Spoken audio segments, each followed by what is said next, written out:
વડોદરા શહેરને ધમરોળનાર વિશ્વામિત્રી નદીના પૂરમાં લોકોએ મોટી નુકસાની વેઠવાનો વારો આવ્યો છે, જેના કારણે લોકો વહીવટીતંત્ર પર આક્રોશ વ્યક્ત કરી રહ્યા છે. ત્યારે ભારતીય જનતા પાર્ટી દ્વારા વાઘોડિયા રોડ પર આવેલ સોસાયટીઓના પૂરગ્રસ્ત લોકોને રાહત સામગ્રી આપવાના કાર્યક્રમમાં રાજ્યના શિક્ષણ મંત્રી કુબેર ડિંડોર ઉપસ્થિત રહ્યા હતા અને વાઘોડિયાની સાંઈ વિહાર સોસાયટી સહિતના વિસ્તારોમાં કીટ વિતરણ કરવામાં આવી હતી. આ પ્રસંગે વિધાનસભાના મુખ્ય દંડક બાલકૃષ્ણ શુક્લ તેમજ વિસ્તારના કાઉન્સિલર તથા ભાજપના કાર્યકર્તાઓ હાજર રહ્યા હતા. આ પ્રસંગે મંત્રી કુબેર ડિંડોર દ્વારા જે શાળાઓમાં પૂરના પાણી ભરાયા હતા ત્યાં પણ મુલાકાત કરીને તે માટે સર્વે કરવામાં આવશે તેમ જણાવ્યું હતું અને ફરીથી શિક્ષણ રાબેતા મુજબ શરૂ થાય તેવા પ્રયાસો પણ હાથ ધરીને શાળા કોલેજમાં પુસ્તકો સહિતનો સામાન પલળી ગયો છે તે સર્વેની કામગીરી પણ વહેલી તકે શરૂ કરવાની બાંહેધરી મંત્રીએ આપી હતી.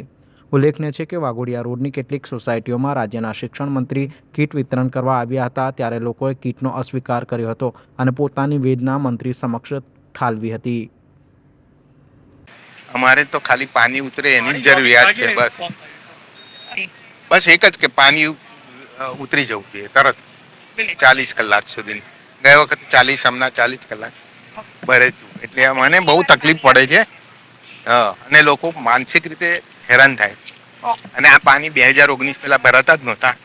અમારી આજુબાજુ જે પાછળ બાંધકામ થયા છે એને લીધે જ આ થયેલું છે.